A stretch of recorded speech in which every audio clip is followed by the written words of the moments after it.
Ok. Então, eu quero, antes de passar a palavra, rapidamente, agradecer aqui ao Franklin Ferreira e à sua esposa Marilene, que, através do seminário Martin Butzer, nos cedeu esse local. Então, Franklin, fica a nossa gratidão por parte do Burke Instituto Conservador, juntamente ao Tiago Santos. Para a gente é um privilégio poder estar aqui através dessa iniciativa, inclusive de vocês, que é uma iniciativa tão séria, né? Quero agradecer aos parceiros voluntários do Burke que nos ajudaram a promover esse evento, os rostinhos que estão aí no fundo, alguns ainda estão lá embaixo, não é isso? Dizer que nós estamos com 2 livrarias. Nós temos a livraria aqui do seminário, livros teológicos, aqui à minha esquerda, no fundo do salão. Ali fora, no saguão, com o João. Levanta a mão aí, João. Os livros mais na questão filosófica, economia, a maioria da Realizações. Temos aqui o livro do Dom Luiz Felipe, disponível para venda, tem poucas unidades, tá? Nós estamos aqui com a representante, né, da Max Sigma, para fazer a venda dos livros. Então, no final, você vai poder vir aqui, adquirir o seu livro, e aí o Dom Luiz Felipe vai poder já autografar para você, fazer foto, isso logo na sequência, no final aí. Não sei quantos pegaram aí o panfleto do nosso curso Direito e Globalismo, mas aqueles que tiverem algum tipo de dúvida, a gente vai estar ao final para poder falar para vocês também e falar para vocês do nosso espaço cultural do Burke Instituto Conservador, aqui próximo da região, em frente ao Vale Sul, na parte ali voltado para a cidade de Jardim. Quem ainda não conhece, você é o nosso convidado. Sem mais delongas, é uma felicidade muito grande nós promovermos o pensamento conservador, ter cada um de vocês aqui, e eu faço questão de dizer o que eu sempre digo: nós só somos mediadores. Sem vocês e sem a força de cada um de vocês, a gente não faz nada. Somos facilitadores desse grande movimento que só está começando. E eu tenho certeza que nós vamos colher muitos frutos desse plantio que nós estamos fazendo. Então, com vocês, o nosso príncipe da família real brasileira, Dom Luiz Felipe de Orleans e Bragança. Uma salva de palmas, por favor. Desculpa.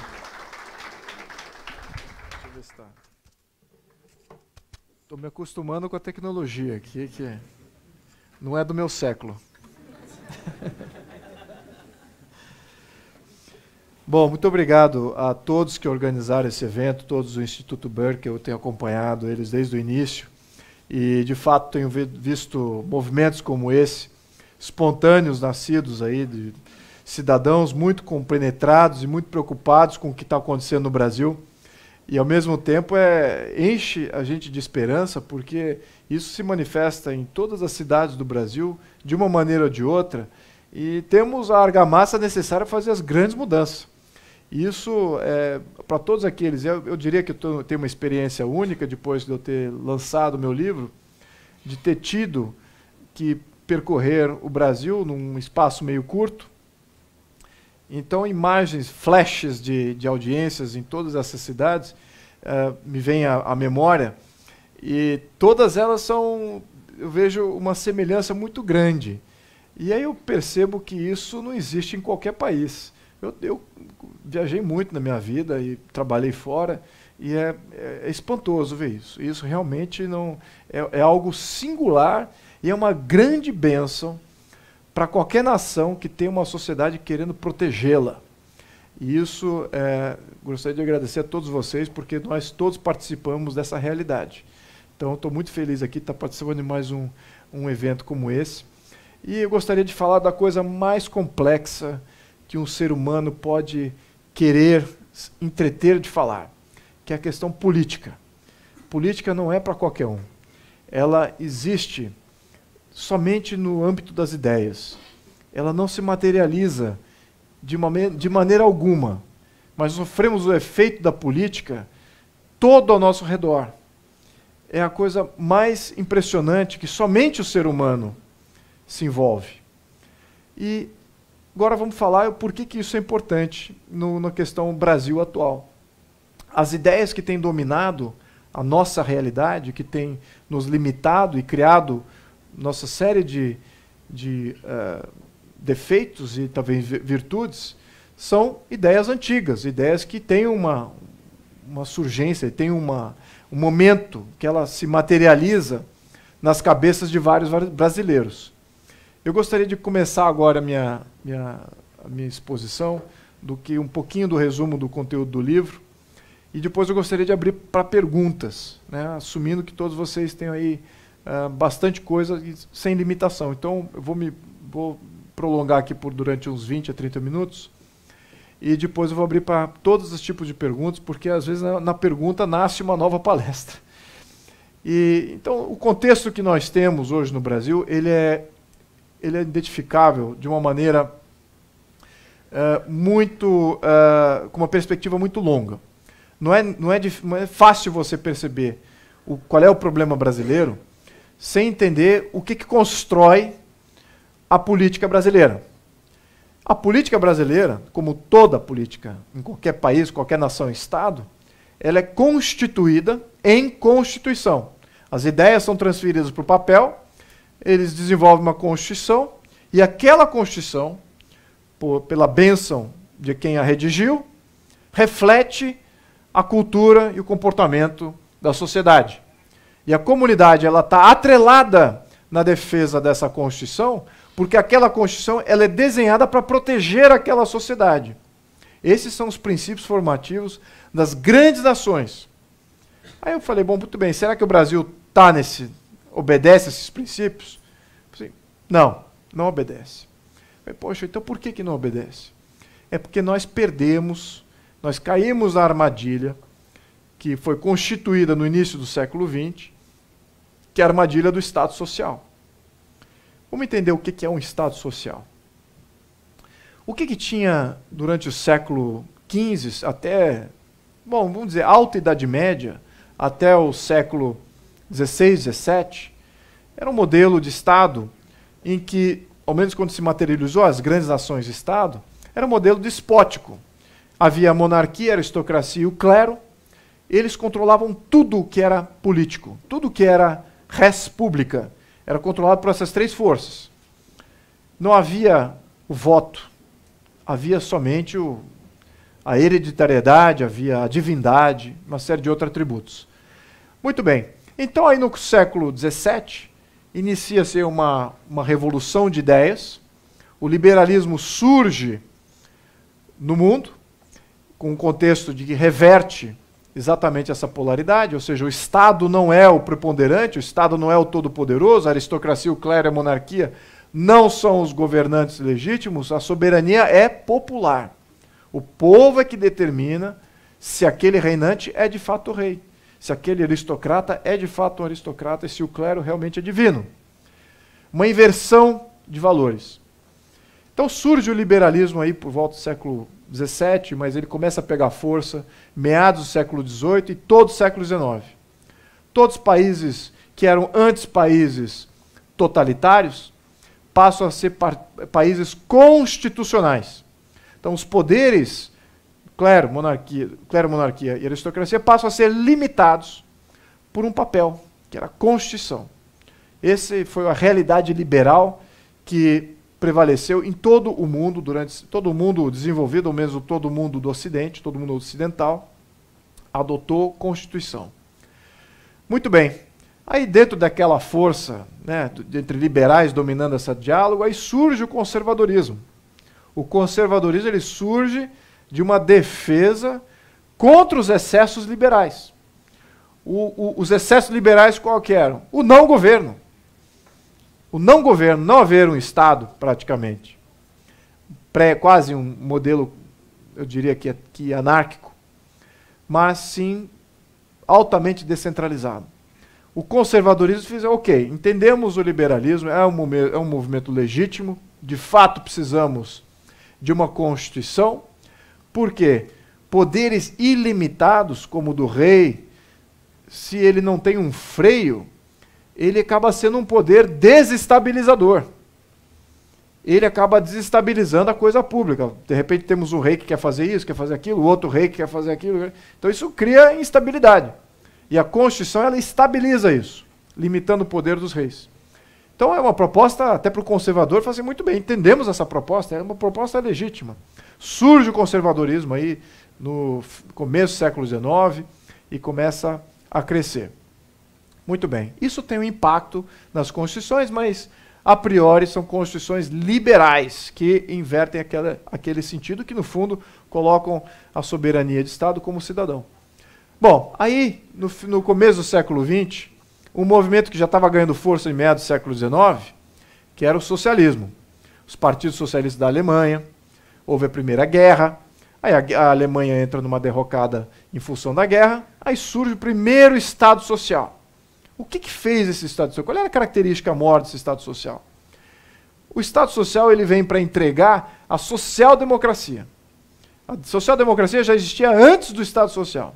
Dentro de Bismarck, final do século XIX, já havia adotado aí preceitos de social-democracia, e os socialistas aí abocanharam a oportunidade no final do Segundo Reich alemão, com a derrocada do Império Alemão na Primeira Guerra. Aí surge o primeiro Estado Social. Esse Estado Social se inicia na Alemanha, em 1917, 1918, e perdura até o final da Segunda Guerra Mundial. O que ele fazia? Ele entregava benefícios sociais. Ele garantia como pilares de estabilização, numa falta pretensão de estabilizadora, ele entregava pilares fundamentais do socialismo, que seria a união, que seria o assistencialismo social, o auxílio-desemprego, as leis trabalhistas. Tudo isso foi inaugurado com o Estado Social alemão. Ele que foi o grande propulsor. Modelos europeus sucederam este modelo alemão. E esse perdurou durante o século XX inteiro, de uma maneira ou de outra. Alguns países caíram na armadilha de mudarem a sua Constituição para refletir esse Estado Social, perenizando esses atributos ou essas medidas socializantes. Então, o que acontece? Nesse modelo, você tem uma inversão de valores. Você não mais tem o cidadão como sendo o soberano, e o Estado como o servidor.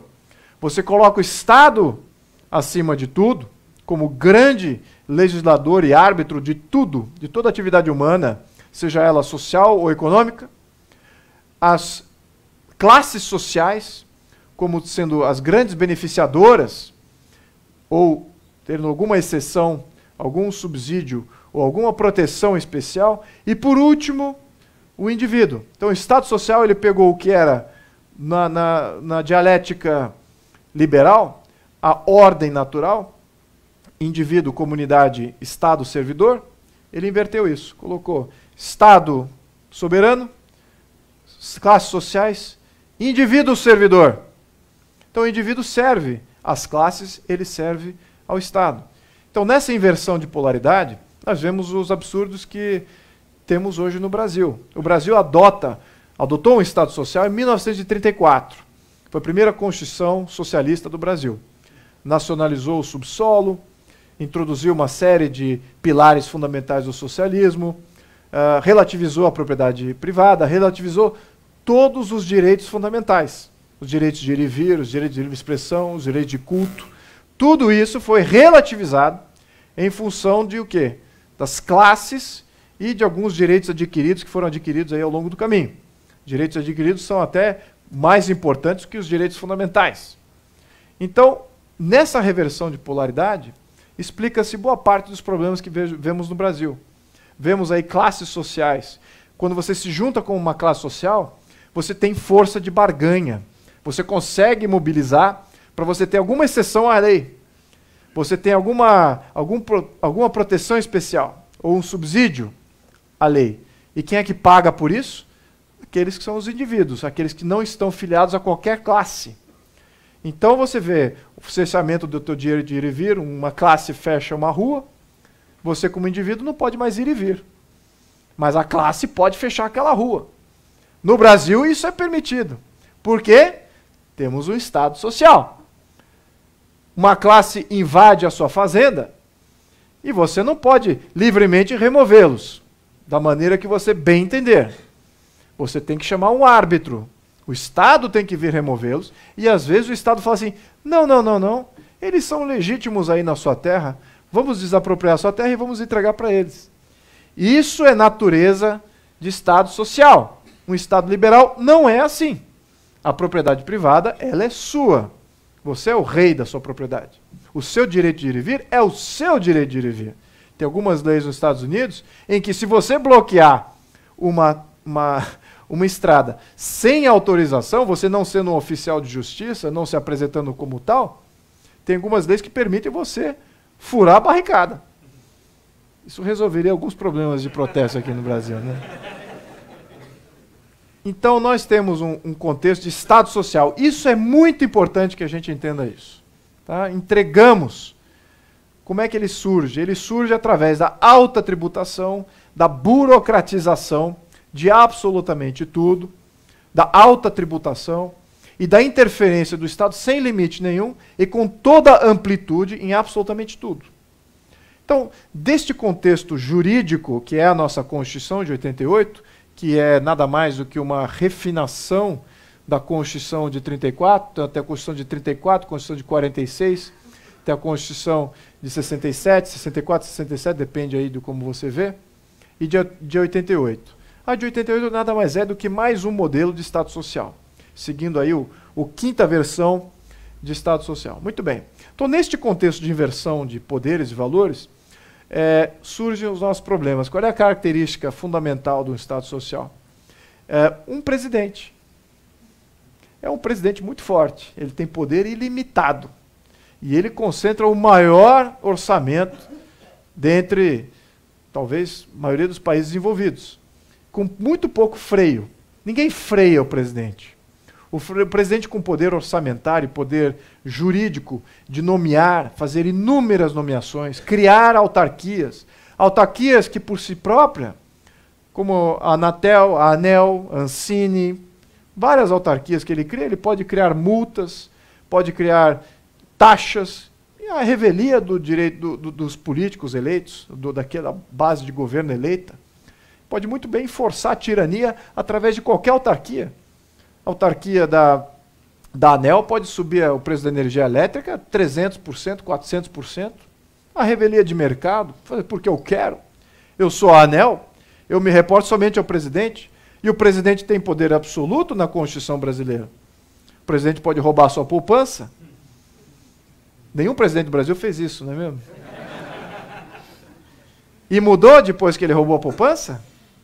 Mudou? Não mudou, de jeito nenhum. Outro presidente pode estatizar tudo. Esse foi o mais recente agora, 2002 até agora. Duplicou, um privatizou, o outro reestatizou tudo e ainda foi além.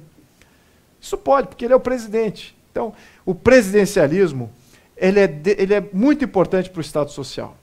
Através do presidencialismo, você consegue concentrar orçamento, a decisão em um só, você consegue sistematicamente desvirtuar as instituições públicas através da cooptação, concentração de poder político, econômico na mão de uma pessoa só. A cultura é determinada por um presidente.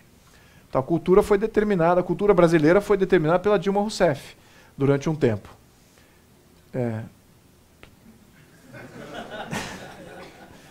Precisa comentar muito além disso. Então, esse poder tirânico que nós criamos para nós mesmos é um grande problema. Essa é a primeira característica. A segunda característica do Estado social é que há somente uma Câmara Legislativa. Temos um falso federalismo, não temos uma descentralização em que a comunidade, de fato, cria suas próprias leis. Nós temos leis centrais que dominam todas as comunidades do Brasil. Então, temos 5.500 municípios no Brasil, leis centrais sendo criadas que dominam tudo isso. O espaço de manobra para a legislação local é muito pequeno. E a liberdade de se organizar localmente é nula. É o governo federal que determina como que uma cidade tem que ser regida. Então, ele já natimorto, né? Uma boa parte das cidades não consegue se sustentar. Temos 5.500 municípios, dos quais mais de 95% é inadimplente. Não consegue coletar impostos suficiente para arcar com a sua própria estrutura organizacional. Estados Unidos tem 19 mil municípios e a inadimplência é menos de 10%. E eles não têm nenhum repasse federal. Você cria um município, a revelia do poder federal. Você quer criar um município? Tem um bairro aqui? Muito bem, cria-se um município, vamos se municipalizar. Nós ficamos donos aqui da nossa infraestrutura, da nossa polícia. Ah, mas nós não temos dinheiro para bancar o bombeiro. Então não tem dinheiro para bancar o bombeiro. Paga o bombeiro da cidade vizinha, paga pro rata se for usar. Ah, mas nós não temos aqui um parque e tal. Usa o parque do distrito vizinho, da outra cidade ali. Paga um pro rata ali. Ah, mas nós não temos coleta de lixo. Usa da outra cidade vizinha, faz um pro rata da coleta de lixo. Ah, mas eu quero beneficiar meu próprio lixo. Não quero que o cara venha coletar. Então, você não paga o seu percentual relativo à coleta de lixo no teu boleto. Ah, outra coisa. Em algumas cidades, em boa parte dos países envolvidos que, de fato, têm o princípio da subsidiariedade funcionando, você opta que serviços públicos você quer consumir. E você opta fora desses serviços também. Como foi o caso do meu tio-avô na Alemanha, no sul da Alemanha. Ele tinha lá uma taxa de lixo muito alta, e ele falou assim, olha, no meu terreno aqui eu vou beneficiar o lixo eu mesmo. Que é muito caro, tinha muita folha que é das árvores ali, eu vou beneficiar esse lixo orgânico eu mesmo. Vou fazer um mini incinerador aqui, vocês não precisam mais vir coletar. Ficou sem pagar uma taxa de coleta de lixo. Ah, mas e aí, como é que fica o TPTU? Que IPTU? Não tem IPTU. É um serviço público. Eu quero um serviço de coleta, eu pago um boleto de serviço. Não preciso vincular minha propriedade, vou perder minha propriedade, porque o governo disse que eu pro rata tenho que participar desse coluio aí que vocês montaram. De jeito nenhum, eu quero esse serviço, esse serviço, esse serviço. E ponto, você escolhe. Não é essa a realidade aqui no Brasil. O Poder Federal já determinou exatamente como o município vai se financiar, os impostos que ele pode cobrar e da amplitude de interpretação de leis fundamentais. O que é o direito à propriedade? Cada prefeitura determina. Esse é que é o grande risco do Brasil agora.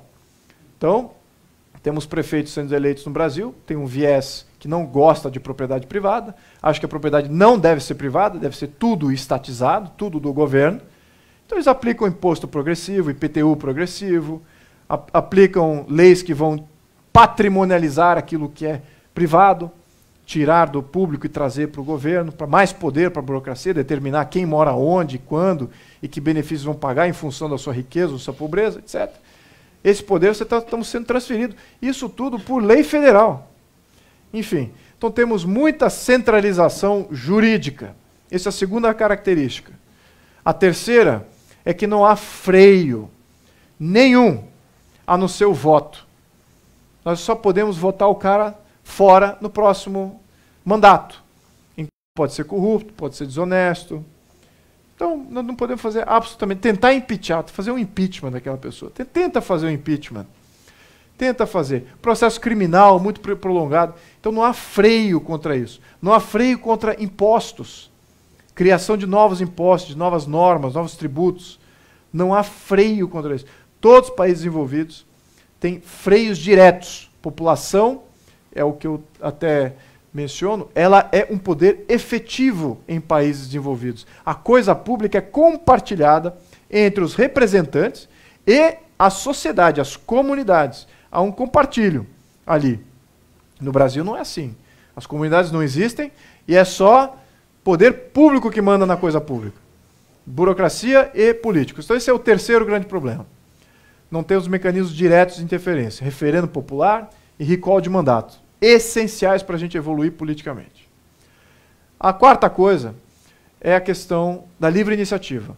Quando você tem um controle total político, que é o caso que o Estado Social faz, que gera essa concentração toda, o que acontece quando você concentra poder? O poder fica mais interessante ou menos interessante? Quando há poder, mais interessante, certo? Vai atrair atenção, vai atrair competição por poder. E o reverso também é verdade. Quanto menos poder, menos interesse. E mais duradouro aquele poder é. Mas quando tem muita atenção, muito poder ali a ser conquistado, a competição por aquele poder é altíssima. Então você imagina que no Brasil agora você tem São Paulo tem o orçamento do governo de São Paulo de 300 bilhões. Quem acompanha o mercado financeiro aqui? Alguém acompanha? Quantas empresas faturam 300 bilhões no Ibovespa?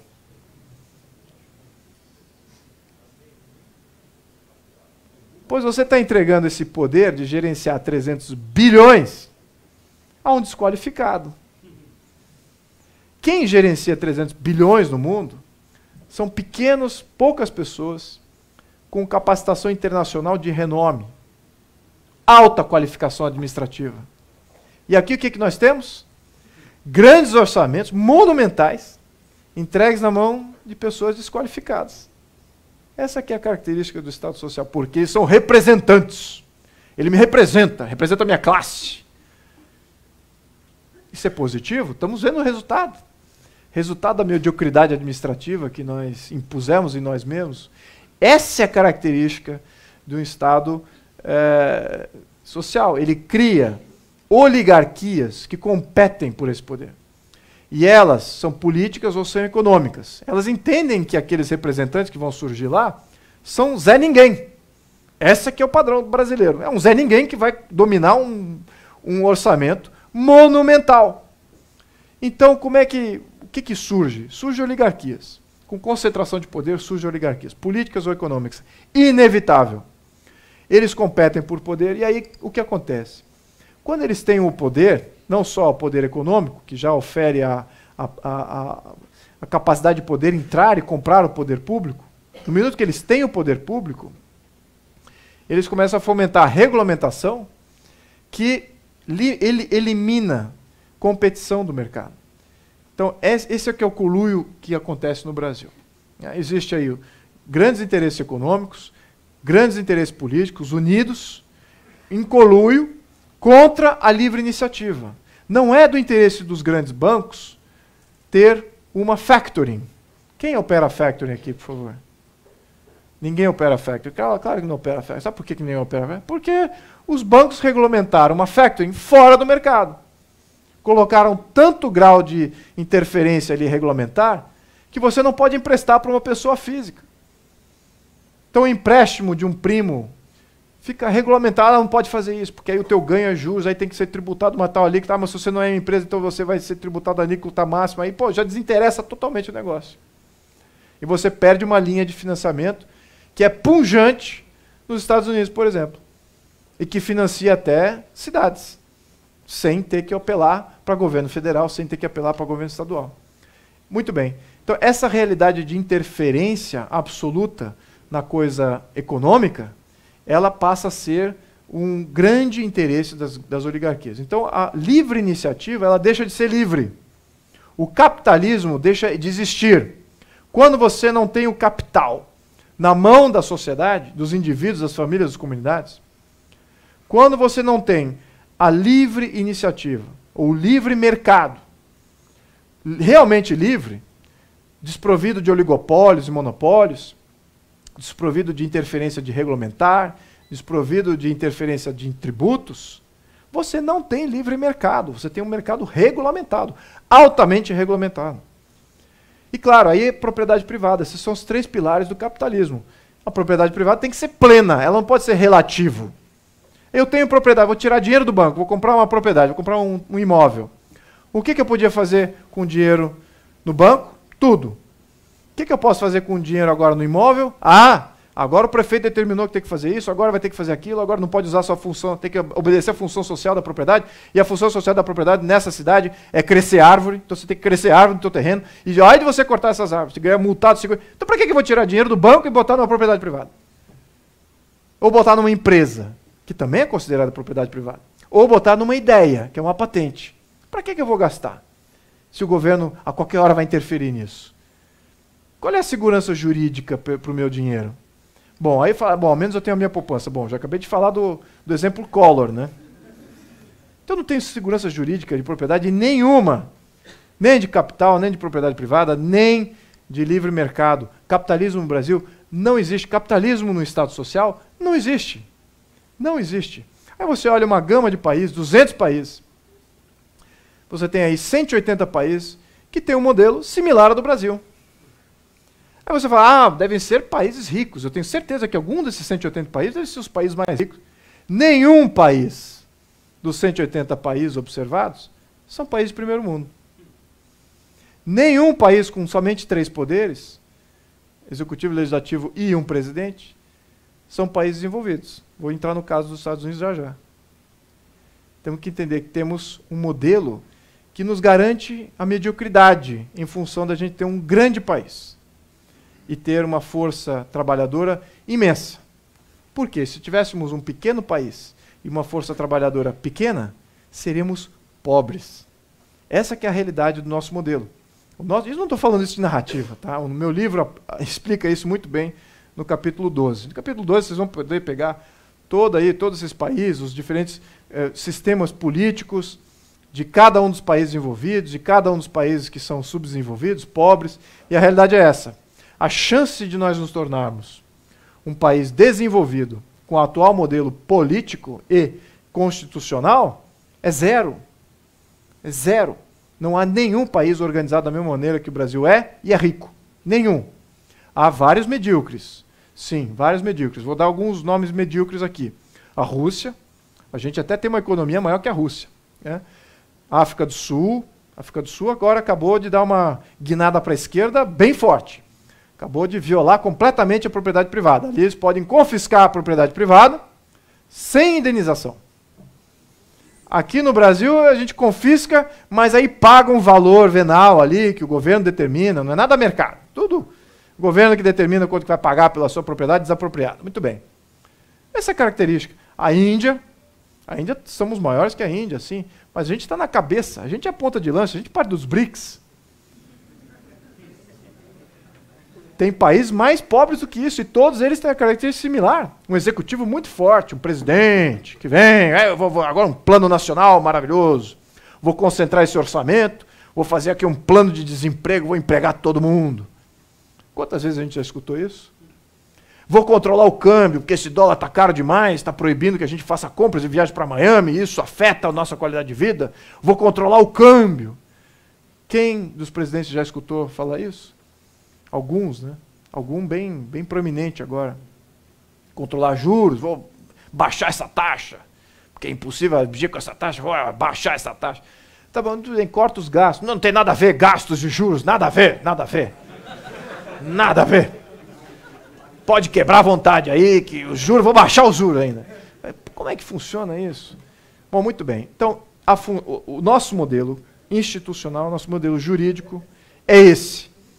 Isso cria presidencialismo, cria concentração, cria uma sociedade que não tem outra função a não ser votar de vez em quando no sistema fraudável, cria pouca ou nenhuma livre iniciativa. E, claro, quem se beneficia disso tudo são sempre pequenos, poucos que estão no poder hoje e vão ser o mesmo poder amanhã? Não, vai ser outra oligarquia. As pessoas morrem, né? Vai falar, isso tem o papo desse, as elites. Ninguém da elite do começo do século XX é elite hoje. É impossível.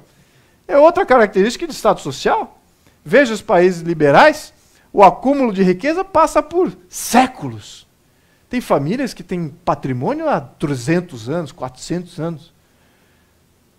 Brasil, passa uma geração, 2, 3 governos, vai ter um presidente aí que vai fazer alguma coisa. Vai ter algum congresso aí que vai violar a tua poupança, vai trazer. Então é difícil você acumular e perdurar a riqueza. Quem que era rico no início do século XX, quem que é rico hoje no Brasil, 100 anos depois, no início do século XXI? É as mesmas famílias? Nenhuma! As grandes famílias, oligarcas do café, sim, foram responsáveis pelo grande problema de modelo lá no início do século XX do Brasil. Sim, foram responsáveis. Mas eles não ficaram com dinheiro durante todo esse período. Foram violados por outras oligarquias que subiram e tomaram poder. E é essa a nossa história republicana. Você teve a oligarquia do café com leite, aí surgiu a oligarquia dos militares junto com os industriais, com Getúlio Vargas. Aí houve uma ruptura populista em 1946, final da Segunda Guerra, vários presidentecos, o último populista do qual que era o nome do último populista? Jango. E o que ele queria fazer? Reforma de base, que era o quê? Socialismo, violar direito de propriedade e tal, cruzou uma linha ali, certo?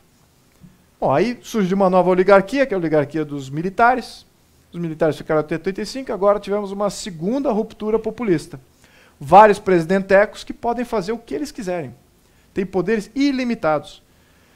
Tivemos a opção de mudar esse sistema, mas Quem é que militou pró-presidencialismo durante 93 plebiscito?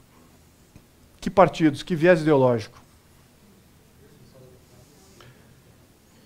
Aliás, o social-democrata era parlamentarista, mas quem militou fortemente pelo presidencialismo foram os marxistas. Todos os partidos marxistas, PCdoB, PT, todos esses. Por quê? Por que eles eram tão afim de um... Por que José Dirceu agora apareceu na televisão fazendo um videozinho, fazendo, olha o golpe semi-presidencialista do Temer. Olha o que o Temer está fazendo, um golpe semi-presidencialista. Ele era a favor ainda é a favor do presidencialismo. Por quê? Por que ele é a favor do presidencialismo? Eu falei o porquê durante a minha palestra. É, claro. E a que narrativa serve o presidencialismo? Que fala o quê? Ditador do proletariado. O marxismo precisa do ditador do proletariado. O marxismo não consegue se materializar no momento parlamentar, de separação de poderes, de fragmentação de poderes, de descentralização de poder, de não haver concentração de orçamento. Marxismo muito difícil de pegar. Se pega, pega aqui, pega ali, pega uma prefeitura, pega ali uma comunidade, mas não pega o Brasil todo. Porque é fragmentado, o poder de fato não existe. É esse poder inexistente que a gente precisa criar, ao mesmo tempo, ter um poder que protege o cidadão brasileiro. Isso nós só vamos ter no modelo liberal, numa Constituição liberal, que coloca o cidadão como soberano, como o grande freio da burocracia e dos políticos populistas. Esse é o grande desafio da nossa geração. A conscientização disso. Vamos lembrar que tudo que eu mencionei aqui foram ideias. Mas essas ideias são as mesmas ideias que nos libertam, são as mesmas ideias que nos constrangem. E é a partir desse desafio que eu me lanço. Eu me lanço para fazer esse ativismo em todo o Brasil de conscientização. Se a gente não tiver um movimento pró uma nova Constituição liberal, com princípios liberais, isso eu estou falando para uma base conservadora, é interessante isso, né? Porque eu me considero um desses. Né? Depois eu posso entrar nessa nuance de conservador e liberal. Mas por que o conservador tem que defender isso? Isso é importante a gente falar disso. Mas se a gente não tiver essa mobilização, essa conscientização, o que nós estamos vendo agora, esses partidarismos, essas coisas, aquele fulano que vai nos salvar, aquele outro fulano que vai nos salvar, eles são totalmente irrelevantes ao nosso problema de fato de raiz. É só passar mais um governo, mais uma meia geração, tudo isso que estamos vendo volta. Toda essa derrocada da nossa sociedade volta. Toda a derrocada sistêmica da nossa economia volta. Porque vamos eleger aí mais um populista que pode fazer o que ele quiser e a estabilidade que supostamente nós deveríamos ter com a nossa Constituição, não vamos ter, porque ainda vamos estar debaixo de um Estado social. Esse que é o grande desafio da nossa sociedade. Senhores, eu não estou sozinho, vocês não estão sozinhos. No minuto que vocês adquirem essa consciência, eu posso garantir, tem milhares de pessoas, está cada vez mais fácil eu falar o que eu estou falando aqui agora. Nada do que eu estou falando elege qualquer um, mas é o necessário. E é isso que eu vou continuar fazendo. E eu conto com vocês nessa jornada. Muito obrigado a todos.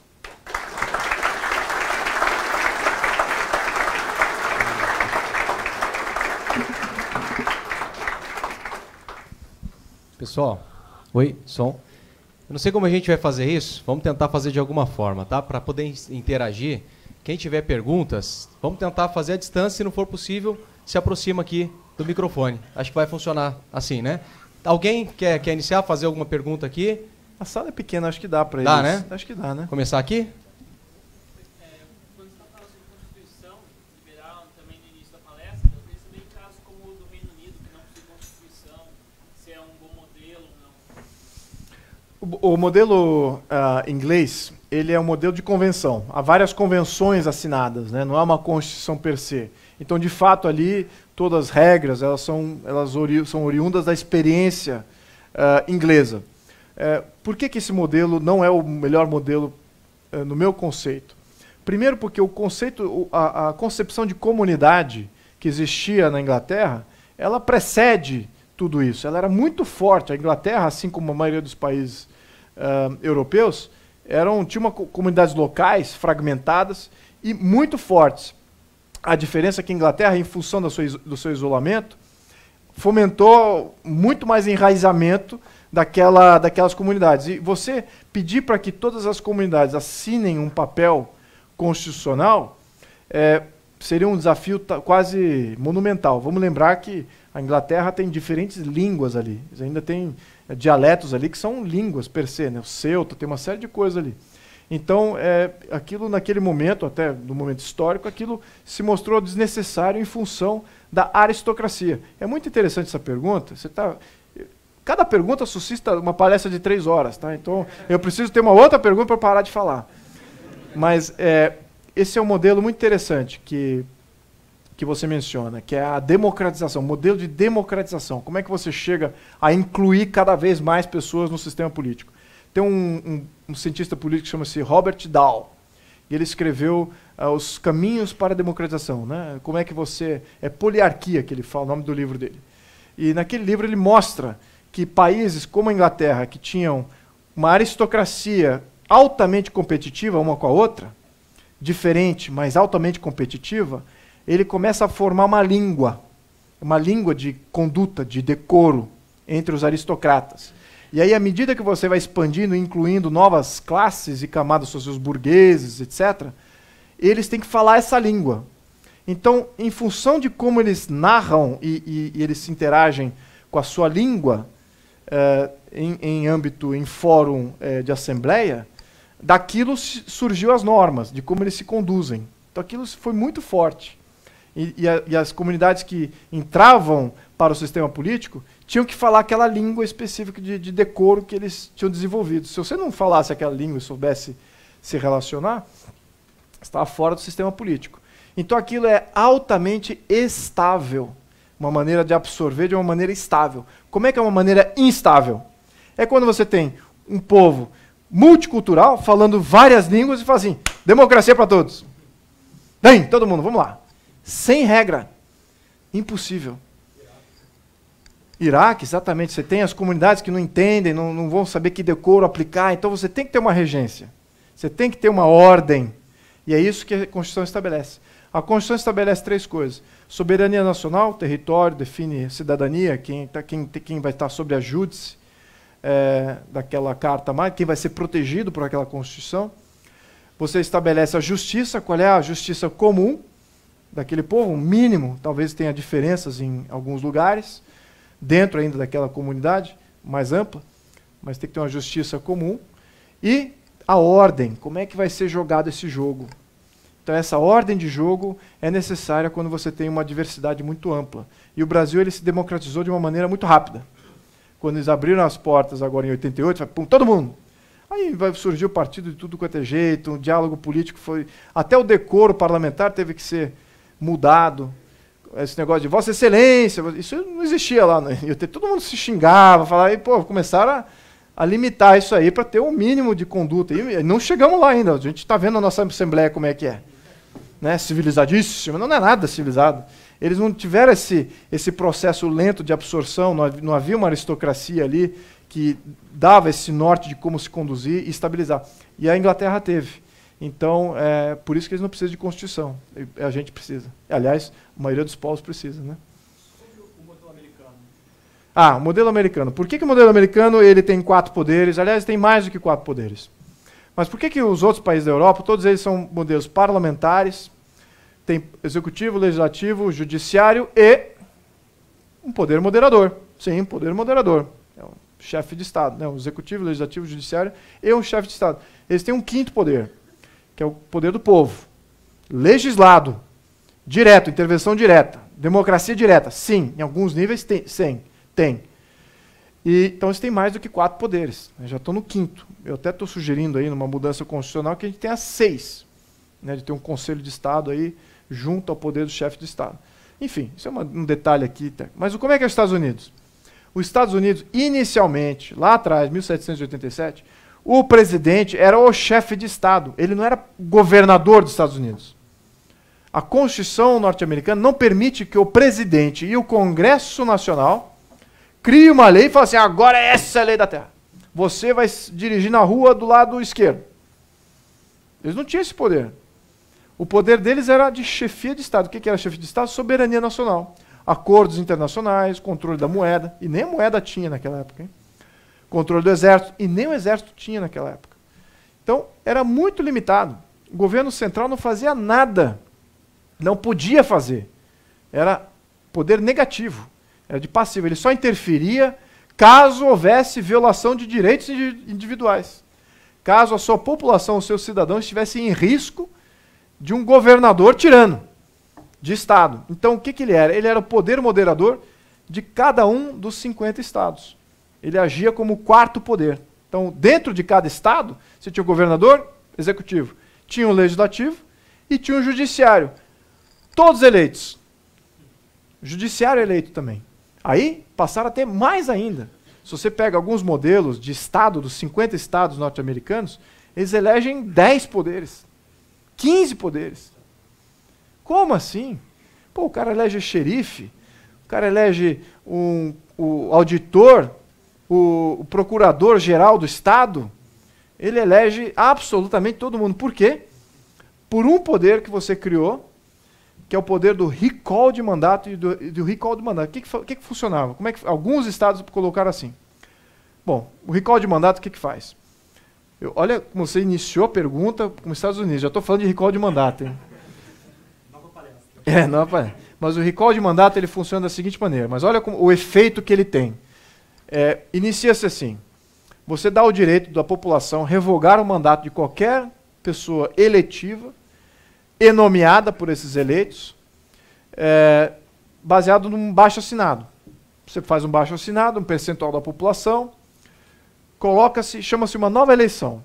E aquele que vai perder o mandato tem a chance de concorrer mais uma vez, porque é um recall de mandato, é um voto de não confiança. Não é uma incriminação, ele não está sendo recriminado. É que uma parcela da população não está nada satisfeita com aquele candidato e quer ver ele fora. Muito bem. Então você tem um recall de mandato, ou aquele que sofreu o recall pode concorrer de novo. Se ele ganhar, ótimo, ele sai reforçado e não tem mais recall. Se ele perder, entra o novo. Como é distrital, boa parte das eleições são muito baratas, mas o recall de mandato, o que acontece? Eles começaram a ampliar, o próprio recall de mandato foi sendo usado como um mecanismo de ampliar o que poderia se fazer o recall. Então o que acontece? Por exemplo, um prefeito. Um prefeito nomeava lá um chefe de polícia e que se tornava um grande tirano e tal, fez um massacre inacreditável e tal. Falou assim, olha, você nomeou aquele lá, cara lá que fez o coisa. Nomeei sim, e daí? E daí que agora a gente quer ele para fora. Né? Ah, não vou tirar, então a gente vai tirar você. Aí, então, não, peraí, tira ele então. Eu vou dar o recall também para ele. Então, quando ele está dando o recall para quem nomeava, ele acabou de passar a eleger também. Aquela pessoa que fazia a parte de polícia. E assim foi fomentando. Então você vai em alguns estados, você tem 9, 10 poderes eleitos, incluso juízes. Boa parte dos juízes dos Estados Unidos são eleitos, exceto o Supremo Tribunal Federal.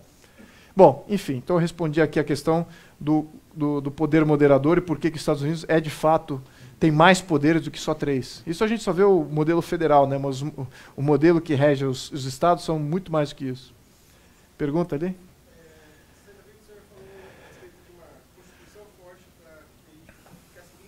Uhum.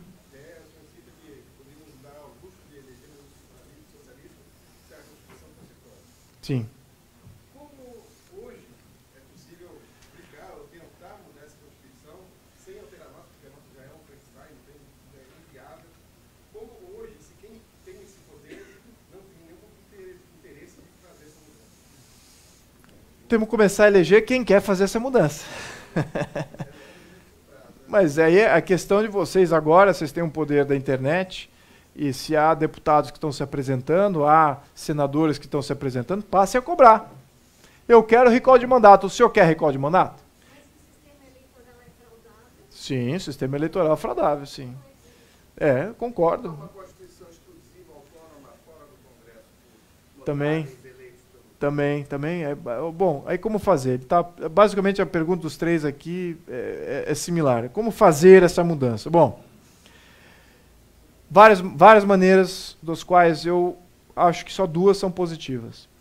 A primeira, e que já tem um precedente muito importante, é a maneira que eu prefiro, é você ter um executivo sendo eleito, e ele fala assim, eu vou me eleger, e eu quero uma mudança constitucional, eu já estou com a Constituição em mãos, e essa Constituição vai para referendo popular.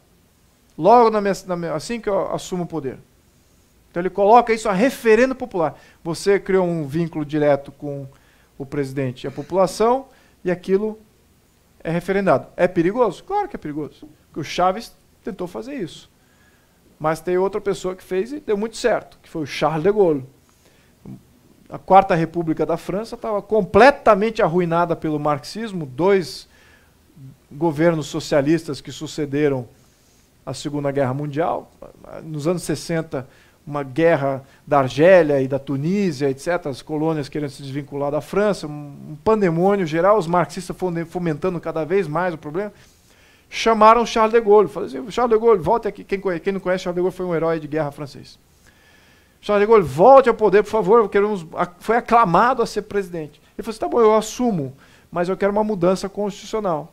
Aí ele criou a Quinta República, e criou exatamente isso que a gente está falando, o quarto poder, com definições muito mais claras, saiu daquele assembleísmo que é típico dos modelos marxistas, né? Os modelos marxistas gostam de hordas, né? Eles gostam daquelas hordas, daquela muvuca. Vamos fazer uma muvuca, aí a gente muda a lei. Aí faz a muvuca e muda a Constituição. Aí faz a muvuca e muda. Então você destrói qualquer capacidade de ter um Estado de Direito estável.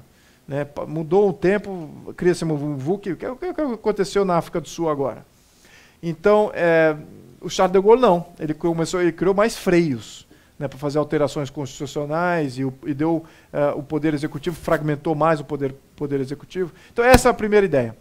Você tem um executivo sendo eleito e passando uma nova Constituição. O outro modelo é você ter uma constituinte independente, altamente qualificada, e que ela vote uma Constituição já submetida a ela, não que ela vai fazer uma Constituição do nada. Eu não acredito que você possa dar a uma constituinte a capacidade de legislar, com uma capacidade de ter uma visão de Estado a todos que vão participar dessa constituinte. São poucos realmente que têm esse pensamento. Eles existem, mas são poucos. Então, teria que ser uma constituinte independente, altamente qualificada, não vinculada a qualquer futuro político. Então você se elegeu para a constituinte, fez uma nova Constituição, muito bem, passar bem, tem uma boa vida. Acabou a sua carreira política ali. Você não vai ser nunca um burocrata, nunca vai ser um político, acabou. Altamente favorável a esse modelo. Também acho difícil que uma constituinte dessa natureza seja aprovada. Mas cabe lutar por uma. Cabe pedir a deputados isso. E essa conscientização já é bem ampla. Porque o que eu estou falando aqui nada mais é de uma consciência que já existe em todos que praticam o direito. A OAB, os políticos, os partidos, o STF, todos os tribunais, eles já sabem que a Constituição acabou. Essa nossa Constituição acabou. Você está com o STF agora legislando e julgando. Não existe. E também está interferindo em competência de poder, definindo competência de poder. Agora o Executivo não faz mais isso não. Vou tirar esse poder do Executivo. Agora esse poder é do Legislativo. Isso é uma mudança sem emenda constitucional? Como é que é isso? Então, você tem aí uma Constituição que não vale mais nada, não protege o povo brasileiro. A gente está, talvez, no sistema inglês, só que sem aquele decoro aristocrático que permeou a sociedade, entendeu? Então, estamos aí no pandemônio. Essa que é a nossa realidade. Então, a próxima Constituição, se Deus quiser, ela já tá incorporando todos esses freios. A Constituição portuguesa, 76, ela é altamente intervencionista. Como é que vai estabelecer, mesmo com a Constituição bem assim, que interfere muito na vida da população? A resposta simples é não aplicando a Constituição. Então você tem, por acaso, a Constituição de 88, ela é muito similar à portuguesa, não é muito diferente não. E o que acontece? Você teve os primeiros governos, até 2002, não eram marxistas. Então você tinha o governo do Collor de Mello, depois o Itamar Franco, depois o social-democrata, que era o FHC. Então o FHC era um marxista que virou e falou assim, não quero revolução não, eu quero o socialismo de outro jeito. Mais calminho, assim, mais sorrateiro, mas é socialista, mas ele não é revolucionário. Agora, o PT, com o Lula, entrou os revolucionários para dentro. E aí o que acontece? A Constituição tá abraçando eles. Então por isso que o Lula conseguiu fazer o que ele conseguiu fazer. Falar, mas foi bom por um tempo fugaz. Puf, acabou o dinheiro, acabou o socialismo. Acabou, quebrou o país, acabou o socialismo, agora o problema dos neoliberais, o problema do capitalismo. Aí começam as narrativas para explicar a derrocada do sistema socialista. Mas a verdade é essa. Os primeiros governos de 88 até 2002 não aplicaram a Constituição. Simples assim. É a mesma coisa que Portugal. Você fala, se eu aplicar essa Constituição, Portugal quebra. E quebrou antes de agora tá saindo do marasmo. Tem uma pergunta. Por favor. Vou pedir um favor, Dom Luiz, se possível, na hora de responder, como a gente não consegue levar o microfone, nem todos, às vezes está intermediário. Fazer a pergunta. Parte da pergunta você responder para aqueles que estão online entenderem o contexto. Entendi. Tá parte bom. da pergunta na resposta. Tá legal. Como a gente acabar não diria, mas combater o marxismo, sendo que assim, economicamente, ele já foi provado por mim muito tempo atrás que não funciona. Todo mundo sabe que não funciona. Mas como combater essa ideologia que ele prega? Porque o discurso realmente é um discurso bonito. Só que todo mundo acha que muita gente sabe que não funciona. Quem está aqui consegue perceber que não tem lógica, não funciona. Mas, e eles mesmos sabem que financeiramente não funciona. Mas como a gente consegue combater, até para que a próxima Constituição não venha com vício socialista? Porque se surgir uma hoje, Sim. é muito difícil não estar contaminado. Exato. Bom, a pergunta é como combater o marxismo e essas narrativas e partidos e personalidades que defendem o marxismo subirem de novo no poder, etc. A verdade é o seguinte, as ideias, uma vez que você a tem e a propaga, ela é eterna. Ela está sempre aí. Então o marxismo vai estar sempre aí. É que nem o vírus da mononucleose. É exatamente igual. O vírus da mononucleose. Quando o Estado se enfraquece, você como sociedade se enfraquece, quando a sociedade fica fraca, pum! Aí você pega o vírus. É exatamente. Então, o contrário, a gente tem que fortalecer a sociedade. A sociedade tem que ser independente, tem que ser livre, tem que ser independente, tem que ser confiante. Então, todos esses atributos que reforçam a sociedade é importante. Agora, isso dito está meio por cima. Vamos entrar aqui no detalhe. Pessoas que leem o meu livro e leem outros aí, vários autores que combatem a mesma coisa, tem uma certa frustração. E eu percebo isso. Você tem aqui um conjunto de ideias não marxistas, né, com ideias liberais, conservadoras, etc. Mas você entendeu isso tudo. Agora, como aplicar isso? A sinapse desse conceito para a realidade é muito difícil. Sem treinamento, não dá. Eu tenho feito isso e tenho experimentado isso na carne. Eu tenho feito testes com grupos de partidos, né? Fiz em 2 partidos alguns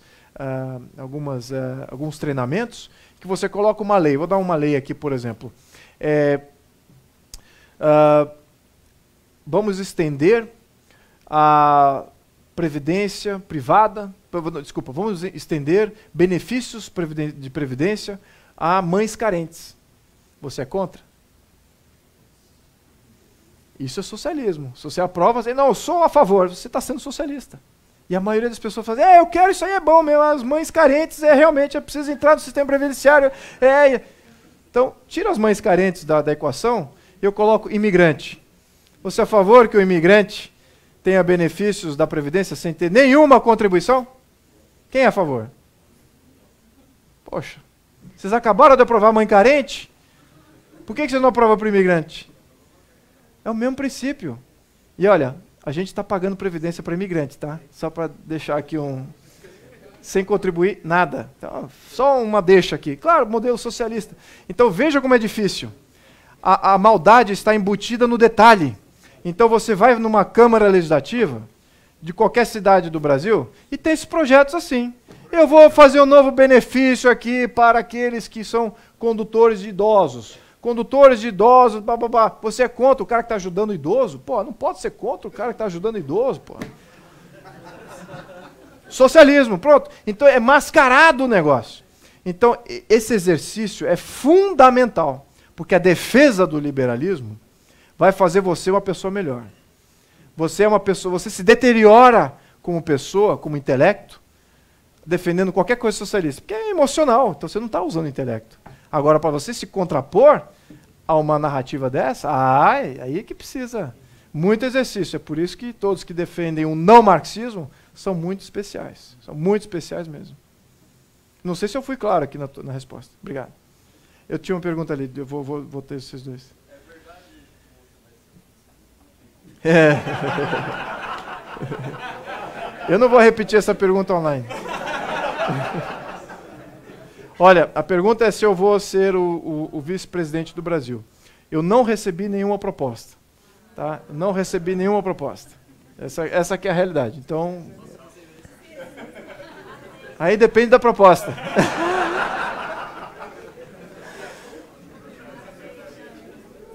Pode falar.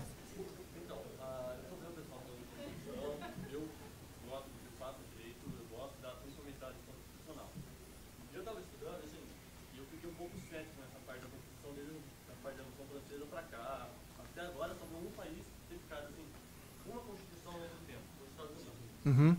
Aqui na América do Sul, a gente vê o país vizinho, tem países que tiveram mais de 20 constituições. Você vê na Europa a mesma coisa, elas não tendem a durar com o tempo. Elas refletem o tempo que foi feito. A única constituição que eu acho que poderia durar são de duas maneiras. Uma que reflete os direitos históricos na sociedade, e a outra que ela só lida com a parte da estrutura organizacional do Estado e os direitos fundamentais. Uhum. Já que estão falando assim, como você poderia organizar uma constituição pro Brasil?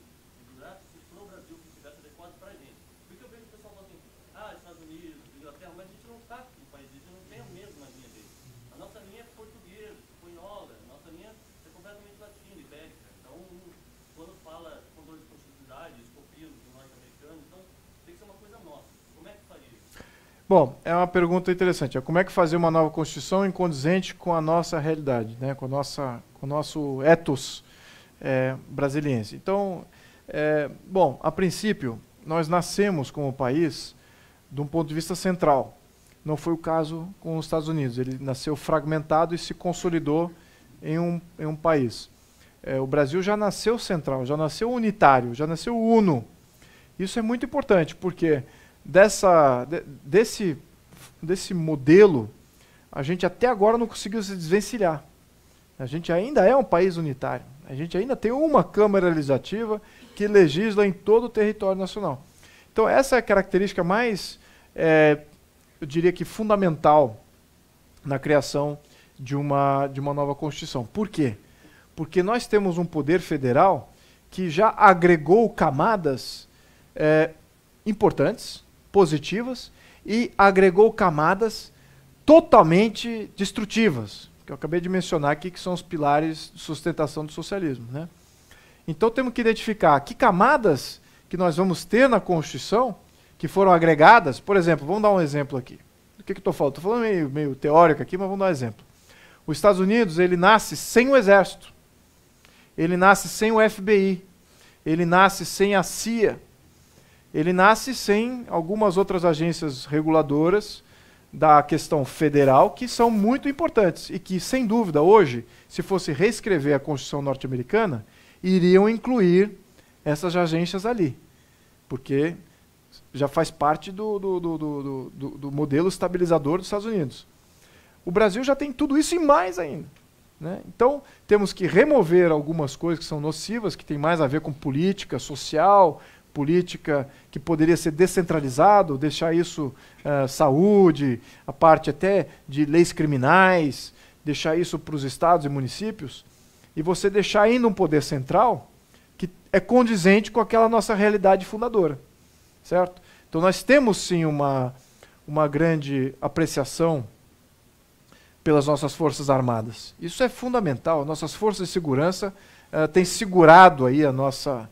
Tem caído na nossa benesse e a gente vê ainda com grande esperança que essas forças de segurança venham a proteger a gente, e não proteger o Estado, que é o modelo do Estado social. Tá? As forças de segurança passam a proteger o Estado, então, e o povo que se dane. Não, ao contrário. A gente sabe que as forças de segurança querem proteger a gente, mas está errado no modelo constitucional. Mas elas têm que existir, e tem que existir em sua plenitude, tem que ter um Ministério Público Federal, tem que ter uma Polícia Federal, então tudo isso tem que estar lá. Então eu diria que a questão aqui, como é que você transfere cultura para a organização constitucional? Muito pouco. Você tem que transferir o modelo que mais se adequa àquela realidade continental. E por que a gente tem uma necessidade de ter um poder central já desenvolvido, como é o nosso? Porque aí a gente ainda tem um país a conquistar. A gente ainda tem 17 mil quilômetros de fronteira que a gente nem tocou, não consegue fazer o controle disso. Precisamos de um poder central para isso. Isso é de todo brasileiro. Todo brasileiro quer isso. E não tem, mas é uma esperança que o brasileiro consiga controlar suas fronteiras. Ah, mas é porque é chauvinista? Não, é narcotráfico. É influência de fora, de armas que matam a gente. Isso é proteção de cidadania.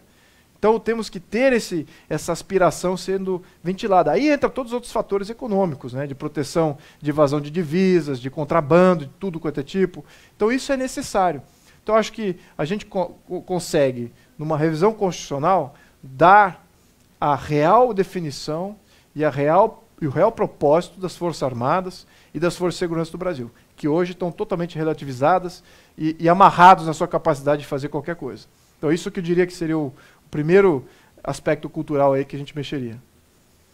Tinha mais um. Você, tipo, você. Não, ele ali atrás. É o seguinte, eu queria seguir um pouco na linha da pergunta dele, que o rapaz lá atrás, quando ele falou assim, qual vai ser a forma de fazer essa mudança, essa elaboração de uma nova Constituição, seguindo muito a linha do final da pergunta dele, quando ele falou para não correr o risco de uma nova Constituição com vícios marxistas. Uhum. Então, o que acontece? Assim, o que eu posso imaginar, o que eu consigo observar é o seguinte, para isso acontecer, foi que nem você falou, elegendo representantes do povo, parlamentares que não tenham esse viés, esse vício marxista dentro da sua atuação política. Assim, o que eu consigo ver é que assim, vai ser difícil isso acontecer aqui no Brasil, por um motivo, a diferença que tem somente nos Estados Unidos. O debate é muito igual, assim, tem a parte mais à esquerda da política, que são os democratas, e tem os conservadores, republicanos, que têm como base de sustentação a mídia conservadora, a rádio, principalmente um grande canal de notícia que é a Fox News, que tem 70% da audiência de notícias. Uhum. Aqui no Brasil a gente não tem isso, a gente tem a Globo, a Record, tem a Jovem Pan, tudo naquele mesmo vício, naquela mesma linguagem que acaba manipulando aqueles que estão fora desse movimento conservador que está se levantando. Ainda é muito pequeno. Então, não seria, a ideia, para finalizar, seria ideal haver um movimento dentro de pessoas assim, que estão na frente desse movimento conservador, como você e outros, de tentar levantar uma mídia que bata de frente com essa mídia tradicional, para que possa ter as pessoas mais humildes possam ouvir essa opinião contrária a essa opinião ser exposta por aí. Sim, absolutamente. Olha, a questão dele é como é que fazer essa grande mudança sem ter a mídia do nosso lado, né? Como fazer isso? O grupo de notáveis, isso é fácil a gente juntar. É fácil a gente fazer uma Constituição bem blindadinha, bem bonita, prática, que seja implementável, né? Em tempo rápido. Agora, como fazer essa mudança sem a mídia? Primeiro, você tem que ter poder político. Você tem que ter poder político. Por quê? Se você tem uma instituição de mídia como a Globo, por exemplo, que detém aí 80% do mercado, né, mercado de receita midiática, é uma concessão do governo. Ela tem financiamento do BNDES, ela tem receita de estatais. Se você controla o poder executivo, você controla a Globo. Não é? Não tem sido essa a dinâmica? Não tem sido por isso que a Globo se levanta e ajuda e tira os seus... Ele quer garantir o dela, como uma grande oligarquia, ela influi ali diretamente. quando ela vê que tal governante cai da preferência da sociedade, ela ajuda a cair. Fazer ele cair, ó, vamos lá, já. Aí ela ajuda a erguer um outro lá, mas tudo com a visão de que ela vai ter as suas benesses garantidas. Né? Alguém lembra da tentativa de golpe, até só uma parte aqui, tentativa de golpe, entre aspas, aqui, entre do Temer? E por que foi isso? O que aconteceu? Por que eles queriam tirar o Temer? De fato, o Temer está envolvido em tudo e mais um pouco, tá? Não tenho, mas eu vi que a Globo se articulou bastante ali, fez bastante coisa ali, viu a mala lá do Loures, olha, tem mala, olha aqui, pegamos o cara com a mala. Por que eles fizeram isso? O que foi a primeira medida que o Temer teve no primeiro mês de mandato? O que ele fez? O que o Temer fez no primeiro mês de mandato? Não. CAD, quem lembra? Pega a notícia aí. Quem está no Google, pega. Temer, CAD, Globo. Pega aí. Vê o que eles fizeram. O Temer pediu para o CAD rever a concessão da Globo. Por quê? Quem é que estava atrás do Temer?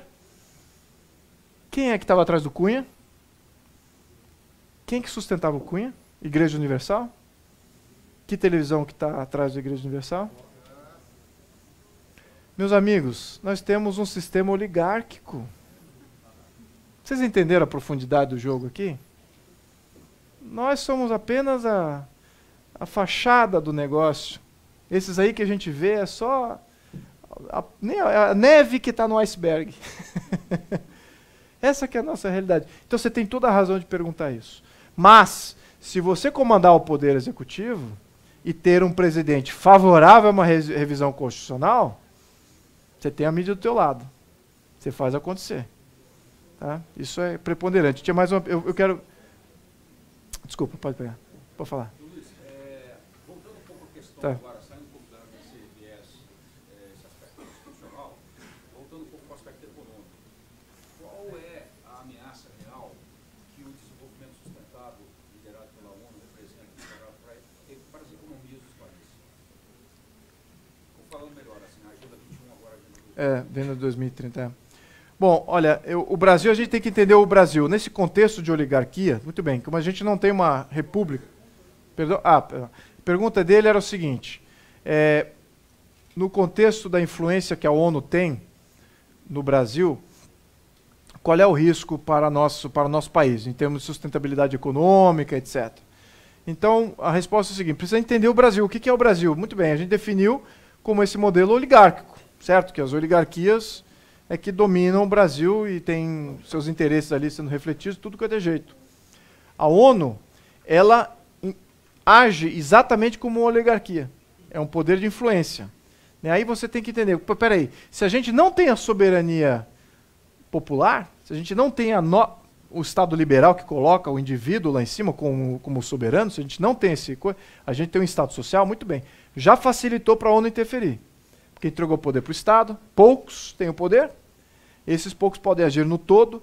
Então a ONU interferindo nos poucos, ela tem domínio de parte. Vai competir com quem? Quem compete com a ONU? Outros países que não estão alinhados com a ONU. China é um deles. A China não está alinhado com a ONU, mas interfere diretamente também. A Rússia um pouquinho, muito pouco, quase nada. Estados Unidos, um país não alinhado, até dos melhores influência talvez seja esse, mas influencia. Então você tem ONU como um bloco, você tem países não alinhados e você tem investidores metacapitalistas com 10, 20, 30, 40, 50 bi que eles gerenciam, que compram ali, fazer suas atividades, até, às vezes incolui com a ONU, às vezes incolui com alguma soberania, às vezes independentes. Então o Brasil está rasgado por esses interesses, além dos interesses locais aqui também, né, que refletem essas coisas. Então, sim. Aí vou entrar nisso. Então o que acontece? Quando você tem uma dinâmica como essa, a ONU, por exemplo, é muito fácil ver o que a ONU quer fazer no Brasil. É só entrar no site da ONU e ver o que a ONU defende, quais são as pautas. Então tem igualdade de gênero, tem questões ambientais, aquecimento global, tem questões de lixo, de fome zero. O modelo fome zero a ONU está implementando ainda. No Brasil já está em sobrepeso, agora tem que ter fome zero. Então, temos uma série de pautas globais que são colocadas através desses legisladores que não representam a gente. Não temos o voto distrital, não temos recall de mandato, não temos referendo popular, não temos nada disso. Então temos o voto proporcional, que a ONU implementou no Brasil. Foi a ONU que botou o voto proporcional, que é o atual modelo de eleger deputado e vereador. Então nós temos um distanciamento dos nossos representantes. Então isso é muito fácil. Agora, qual é o impacto disso? É total. O impacto na nossa economia é total. Porque é exatamente isso que eles querem fazer. Eles querem controlar. Você tem o comunismo, ele tira a propriedade privada. O socialismo, alguma propriedade privada ele tira. A outra ele regulamenta e controla. Então é exatamente isso que eles querem, regulamentar e controlar. Porque na cabeça deles, o mundo não é sustentável. Né? O mundo está aí se degradando, que a população ela vai continuar crescendo infinitamente e que aquilo, poxa, não vamos ter o bastante para sustentar todo mundo. Então a gente tem que matar uma parcela da população ou não deixar que a população se procrie o bastante para chegar nesse ponto de derrocada. Então isso é engenharia social. Isso é socialismo aplicado no nível global. É a mesma coisa, a mesma teoria. E que de fato foi. O que aconteceu no final da Segunda Guerra foi que não só criou-se a ONU, mas todos os marxistas, nazistas, nacional-socialistas e fascistas foram para a ONU. Aí começaram a criar a teoria de dependência, que nada mais é do que controle, e criam impostos globais. Né? Então tem imposto carbono, imposto do lixo, imposto do lixo do país, né? do poluição do país. Aí agora tem questão de ambiental com relação ao gado. Você não pode ter gado, não pode comer carne, porque isso produz metano, e metano afeta o ozônio e tal, e a coruja lá vai morrer e tal. Então, eles fazem qualquer coisa. O argumento para fazer um imposto global é infinito. E vai sempre continuar sendo assim. Então, se a gente não tem uma sociedade preparada para isso, preparada para ver essas nuances, a gente está entregue. É o que a gente está agora mesmo, a gente está entregue. Eu vejo isso passando à torta e direito lá no Senado. A lei de imigração foi uma dessas. Foi um assinte ao cidadão brasileiro. O cidadão brasileiro, só para entender aqui o que aconteceu na lei de imigração, que foi imposta pela ONU, em legisladores tanto do Senado quanto da Câmara. Eles nem tinham lido aquela lei de imigração. E estavam passando, vou aprovar. Eu vou ler aquele negócio. Peraí. Só um candidato a presidente que leu isso quando ele estava como deputado federal. Também leu essa lei de imigração. Vocês devem saber o nome dele. E quando eu li aquilo, eu entrei no detalhe e falei, peraí, o preâmbulo já dizia, o conceito de nação-estado está ultrapassado. Temos que cooperar regionalmente com os povos tradicionalmente que ocupavam as terras da América Latina e blá, blá, blá, blá, blá, blá, enfim, Open Society. E quando eu li aquilo, aí começou os detalhes, e eu falei, peraí, é nítido, lindo o conceito, poxa, isso aí é aquele mesmo coisa da mães carentes na Previdência, sabe? Mesma coisa. Mas aí você começa a ler os detalhes, aí você vê o seguinte, é nítido que a cidadania do brasileiro, hoje, vai sair deteriorada. Você tem uma cidadania que vale alguma coisa, passa essa lei, ela vale menos. Nítido. Não há nenhum ganho para o cidadão brasileiro. Só há perda. E chamei a atenção do público naquele momento, isso é lei da ONU aqui, não podemos aceitar isso. Bom, criou um certo alvoroço, etc., e teve vários contrapontos, e conseguimos vetar alguma coisa, que o Temer vetasse alguma coisa, mesmo assim está pior do que estava antes. Mas qual que é o ponto aqui? O ponto é que a gente não tinha uma defensoria própria para fazer esse contraponto, fazer essa defesa.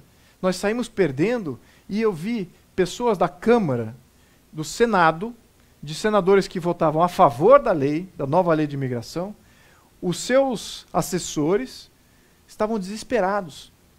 Então você vê o senador votando contra a cidadania do brasileiro e os assessores preocupados. Quando houve a votação, silêncio absoluto. E os assessores com medo e vinham falar com ativistas que estavam lá. Pô, não vai aprovar essa lei? Que loucura, está aprovando unanimidade. Só 4 senadores votaram contra. Vou dar os nomes aqui, espero não estar perdendo o senador Medeiros, Magno Malta, Caiado e Romário. Só 4. Só 4 votaram contra. O outro, unanimidade, aí tem até uma candidata aí, que é uma senadora, que alguns até admiram, que votou a favor dessa lei. Não vou falar o nome dela, porque ela é amiga aí de boa parte dos conservadores, mas votou a favor dessa lei. Tem um outro candidato à presidência também, que votou a favor dessa lei, ou se absteve, falou, não vou me posicionar, mas ele é a favor da nova lei que está surgindo agora, que é a lei do voto do estrangeiro, sem documento nenhum. A voto do lei do estrangeiro que entra, assim, ele pode ser eleito, pode votar, enfim, tem isso tramitando lá. Ele é a favor dessa lei também e é um candidato à presidência. Sem dúvida, tudo isso é pauta do PSDB, tá? Deixar bem claro quem é que está empurrando isso, qual é o partido que está mobilizando para fazer isso. Muito bem. Então, isso tudo não é sustentável do ponto de vista nosso. Nós estamos sendo espoliados, totalmente espoliados, porque nós não temos nós nos defendendo. Nós precisamos de mais nós nos defendendo. É isso, precisamos de defesa, de contraponto. Então, tudo isso mata a nossa cidadania, mata a nossa capacidade de empreender, porque está tudo regulado. A ONU regulamenta preço, que isso é imposto pela Agenda 2030. Né? Então, sustentabilidade zero. Você tem aí segmentos conservadores que apoiam, você tem segmentos liberais que entram nessa de não, vamos renovar, que bacana, pô, que barato, essa coisa da ONU, sustentabilidade, de sustentável não tem nada. Né? Nós é que vamos sair perdendo nesse jogo. Então, não sei se eu respondi a pergunta aqui. Tá? Obrigado. Dom Luiz, ainda temos algum tempo? Eu tenho tempo que eu quiser. Tempo à vontade. Agora... Vamos fazer o seguinte, mais 2 perguntas então, e aí pedir para o pessoal ser um pouco mais objetivo, até por causa do tempo mesmo na pergunta. Vamos pegar uma pessoa que não perguntou?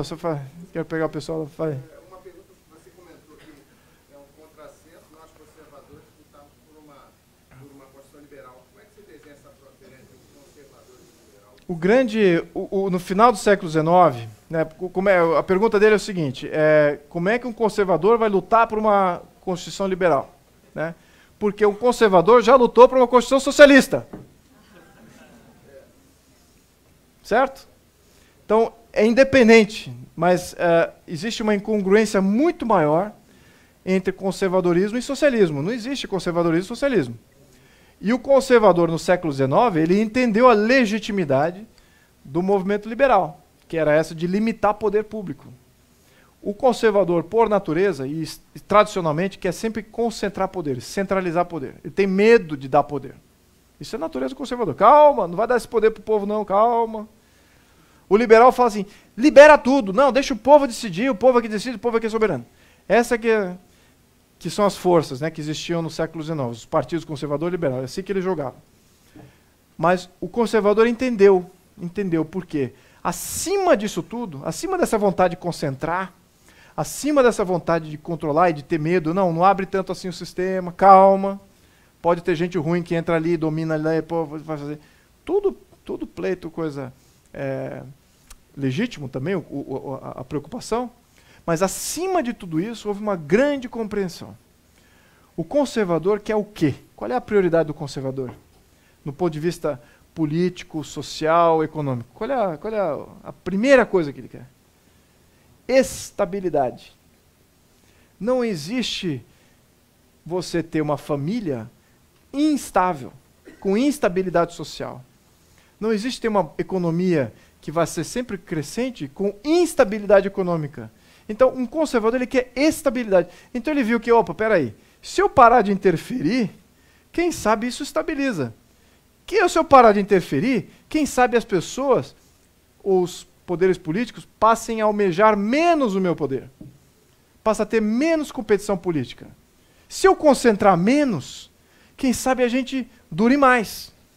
Então, isso foi tudo ao longo do século XIX, tá? Estou falando aqui. A gente perdeu esses aprendizados todos, entendeu? A gente aprendeu, porque aí surge o Estado Social e fala o seguinte, olha, você é conservador, você quer estabilidade, olha, vamos agir toda vez que tem desemprego, vamos criar um plano social. Teve desemprego aqui no setor agrícola, vamos criar um plano social ali? Olha, a gente está vendo que a gente precisa de saúde uniforme aqui em todo o país. Vamos criar um plano único de saúde? Para estabilizar. É o que você quer, não é? Você é um conservador, você vai estabilizar. E os conservadores falam, é isso que eu quero. Só que, peraí, conservador, isso aí é socialismo. Entendeu? Isso é socialismo. Isso não dá força para a sociedade. Isso tira a força da sociedade. Essa ressíntese está acontecendo agora. Está acontecendo agora. Então o conservador tem que parar de defender socialismo. E passar a defender um Estado menos cerceador da nossa sociedade. É isso que vai dar estabilidade. Vamos para a última pergunta agora. Tem mais aqui afora. Tem mais aí. Tem mais 4 perguntas. Mais 5, 6 perguntas. 7? Não, estou brincando. Sim. Qual seria o modelo presidencial ou parlamentar, monárquico? Qual seria o modelo ideal? Quais são os benefícios que esse modelo tem? E se tem algum outro país que aplicou esse modelo que acredita ser o melhor, e quais os resultados? Perfeito. Olha, a gente tem que se reconectar com o nosso fio evolutivo. Nosso fio evolutivo ele foi interrompido em 1889. Tá? A gente tinha 4 poderes. Isso independente de monarquia ou república. Tá? A gente tinha 4 poderes. Se a gente fosse retomar aquele fio condutor, a gente precisa criar os 4 poderes e ainda evoluir. Eu diria que tem que ter mais 2 poderes.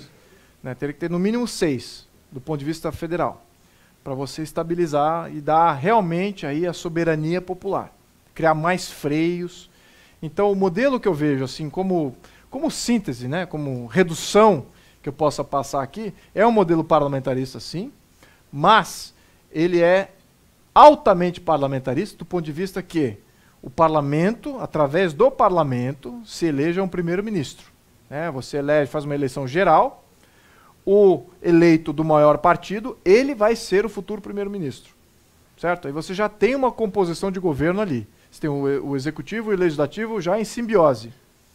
E aí você tem uma outra eleição para o poder de um presidente, que é o chefe de Estado, e esse chefe de Estado ele não governa, mas ele está olhando esse executivo aí. Ele fala assim, se você não conseguir governar, eu vou chamar novas eleições. Hein?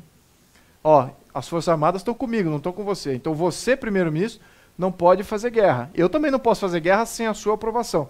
Então tem freios e contrapesos entre esses dois poderes. Então tem um checkmate ali. Então, e essa separação do executivo, na minha opinião, ela é fundamental. Sem a gente resgatar o 4º poder, a gente não consegue separar o executivo. Mas eu vou além. Tá? Eu acho que, ainda no âmbito federal, precisamos ter um Conselho de Estado, que é atrelado ao chefe de Estado. Isso é um conceito também mais tarde. Ele pode até tirar o chefe de Estado, se ele ficar demente, ou se o povo não agir, que é o 6º poder. O povo tem que poder agir diretamente em todos eles. O povo tem que poder fazer um baixo-assinado, falar, olha, esse chefe de Estado que a gente elegeu aí, vamos revogar o mandato dele, ele tem um mandato mais longo, 10 anos, vamos revogar, porque não vai dar não. O cara não tomou conta do recado não. Achei que ele era qualificado, não sabe entender lei, ele ratifica a lei, não sabe fazer lei, nunca fez lei. Como é que o cara vai ser chefe de Estado? Como é que o cara vai fazer guerra se ele nunca gerenciou nada, nem gente, nada, nunca teve na frente? Como é que faz? Então, vamos revogar esse cara aí, fazer um baixo-assinado. A mesma coisa para o poder. Então, você está fazendo, estou falando de 6 poderes aqui. Então, seria a retomada do fio evolutivo dos 4 poderes que tinha até o final do século XIX, retomando isso no século XXI, olhando para frente. Como é que isso se inseriria no contexto atual? No contexto atual, se falar de monarquia, eu acho que a gente tem que evoluir para uma monarquia. Mas no momento inicial, a gente pode e deve copiar os modelos que são estáveis. E os modelos que são estáveis são altamente fragmentados. Alguns deles podem ser ainda como república, como modelo republicano. A vontade de uma monarquia, isso tem que vir naturalmente, o povo realmente querer no futuro e vamos fazer uma mobilização, ótimo, legal. Mas nesse momento agora, eu acho que a gente ainda está iniciando essa questão. Mas eu estou falando aqui, não estou falando do como eu nomearia esse modelo. Eu estou falando que pode ser também uma república. Mas temos que falar daquela organização que está abaixo dessa nomenclatura. Tá? Então eu estou falando aqui de mais poderes e com validação popular de todos eles. Olha, aí temos o próprio Brasil como exemplo. Então, parar de se refletir em países que existem, mas é uma combinação dos Estados Unidos, que é um país altamente federativo, e da Alemanha, que também é um país altamente federativo, diferentes modelos federativos. E o Brasil já é uma síntese dos dois. A gente tem um modelo federativo, ao menos constitucionalmente desenhado, similar ao dos Estados Unidos, mas com algumas coisas do alemão. Tá? Eu posso até falar do qual é a diferença aqui. Os Estados Unidos é... Bom, é uma palestra mais longa, depois eu falo dessa diferença, senão fica mais 4 horas aqui. Mas eu diria que é uma síntese desses dois, tá? Eu acho que seria uma coisa aplicável aqui para o Brasil. Tem a pergunta ali, fala. Você mencionou no início da palestra e tem visto esse movimento no Brasil das pessoas quererem mudança, né? Uhum. Essa menção deu uma pincelada nisso. A gente tinha visto isso em outro lugar, em outro país. O senhor conhece vários lugares. Como é que você vê esse movimento? Como isso pode ser catalisador para a gente realmente provocar essa mudança? Para a gente estimular isso para crescer? Que estratégia a gente pode seguir nessa linha?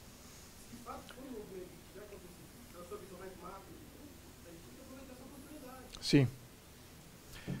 A pergunta dele é relativa a como mobilizar, já que eu estou vendo que tem muita gente querendo se mobilizar, como a gente pode armazenar isso no momento, numa questão propositiva. Eu acho que a gente começa a fazer essa mobilização à medida que você tem uma Constituição. Eu pretendo, eu estou assumindo essa responsabilidade. Então, o que eu estou fazendo aqui é levantando a bola para mim mesmo. Estou falando assim, ó, temos um problema aqui, e eu estou dando já a solução, e vamos entender essa solução. Então, o que eu estou fazendo aqui? Conscientização do problema. A segunda etapa é falar assim, está aqui a Constituição. E eu pretendo percorrer o Brasil, os estados, as cidades, fazendo de novo, mas aí eu vou ter um documento. Esse vai ser o documento que vai ser a nossa proposta do que fazer. Aí você fala assim, mas espera aí, mas como é que isso vai... Isso vai depender da conscientização do problema, se isso ganha força, ok, é essa a Constituição que entendi, a Constituição é isso que a gente quer, e vamos fazer essa mudança. Então ela tem que ter esse proselitismo. Tá? E vamos lembrar, esse processo que eu estou dizendo foi muito similar ao processo com o qual foi feita a Constituição dos Estados Unidos. Não foi rápido. Lá, naquela época, demorou 10 anos. Eles tinham uma confederação, a confederação não deu certo. Faziam, vamos fazer uma federação. Então tá bom, vamos fazer uma federação. Como é que vai ser a Constituição da federação? Vai ser assim, assim, assado. Debateram durante um tempão. Naquela época não tinha internet, não tinha...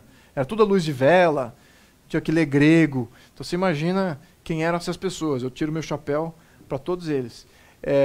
Então, eles fizeram uma Constituição e percorreram os estados. Cada um dos estados percorreram. Olha, está aqui a Constituição, olha, gente. Se vocês assinarem esse documento, vocês se vinculam à federação, e aí o Poder Federal vai proteger teu cidadão, ele é muito pouco interventor, não tem que se preocupar.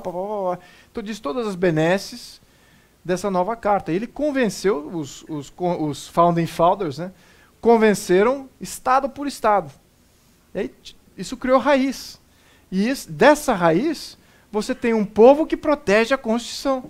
Se a Constituição não é protegida pelo povo, ela não vale nada. Ela passa a ter valor nenhum. Então ela precisa ter esse valor. E é isso que eu quero criar. Eu quero que todos entendam isso, que eu cheguei a entender. Eu morei nos Estados Unidos, foi quanto tempo? Uns seguidos 8 anos, no total 11 anos, indo e vindo e tal. Mas ali você vê muita gente, né, de diferentes pontos que não são politizadas, mas que defendem a Constituição. We the people. Eles defendem isso, eles sabem falar as primeiras estrofes, fazem alguns artigos, em pleno, corretíssimo, assim, tem toda a compreensão. Não acho que a gente vai ter um papel tão simples quanto a Constituição norte-americana, mas alguns princípios ali vão se tornar extremamente populares, extremamente engajadores da população. É isso que a gente precisa ter.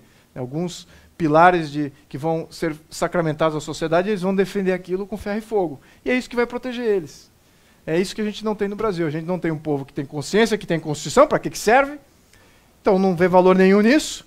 Quem conhece, altera para seu próprio benefício e pronto. Temos o que temos hoje no Brasil. Então a gente tem que fazer a coisa de raiz. Não é um processo que todos querem fazer. Pessoal, mais uma pergunta?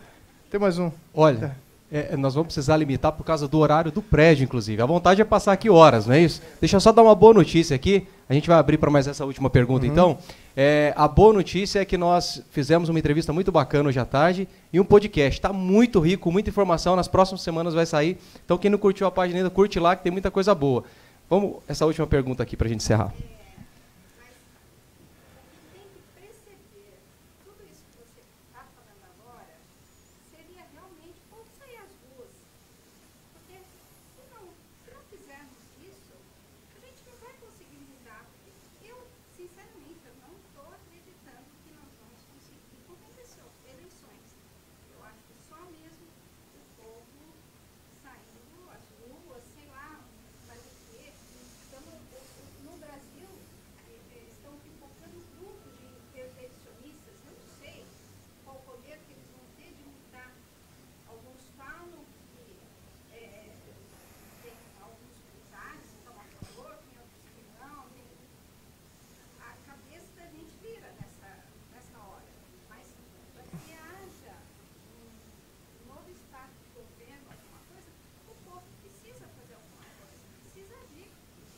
Eu vou dar umas ideias aqui. Ela perguntou o que dá para se fazer, o povo tem que agir nas ruas. Eu concordo, mas para que lado?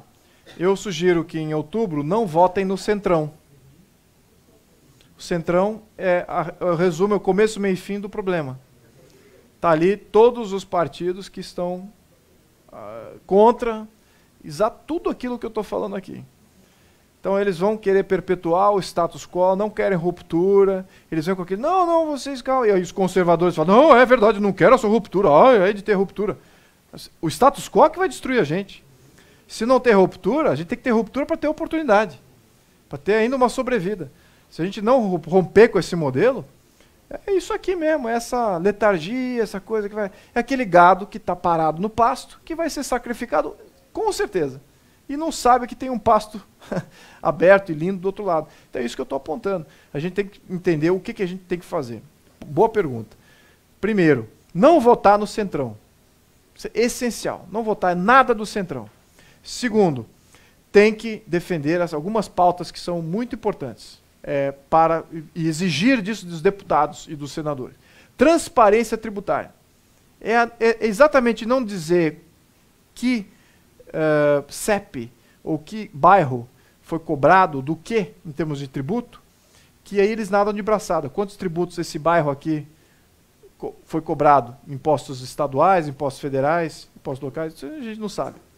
Transparência. Voto distrital, temos que mudar isso. Recall de mandato e referendo popular. São 5 coisas. Não votar no Centrão e exigir voto distrital, transparência tributária, recall de mandato e referendo popular. Essas 5 coisas. Então, se a gente começar a agir desta maneira, exigir os nossos representantes, nesse ciclo eleitoral, mais deputados vão querer fazer isso. Mais deputados serão favoráveis. Isso vai segurar este atual modelinho de república, ainda vai ter uma sobrevida, talvez a gente consiga segurar para um próximo ciclo eleitoral, até ter uma revisão constitucional mais profunda. Então, isso é essencial para a gente estabilizar, porque isso vai dar poder para a gente. Só essas 5 coisas vai dar poder para a gente. Até aí tem vários detalhes. Sim, pode entrar aí e ramifica para milhões de coisas. Sim, exatamente. Mas as 5 coisas vão nos blindar aí de um problemão. Tinha mais uma pergunta. Nossa, tem dezenas de perguntas, mas aquele ali. Ele estava com a mão levantada. Sim.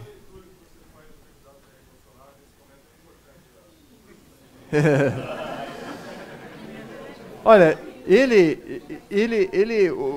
a pergunta dele é o que eu acho do Jair Bolsonaro. Ele representa essa ruptura. Eu acho que a minha função aqui é como um analista. Vamos lembrar que eu estou nisso há um tempo, estou nisso há uns 4 anos fazendo. E o Jair já estava presente fazendo bastante coisa ali. Mas eu nunca, de certa maneira, dei apoio oficial, falei, é esse aqui que eu vou votar nele, etc. Nunca falei isso. Porque eu me isento, eu tento privar, assim, tento racionalizar o que a gente está vivendo e tal.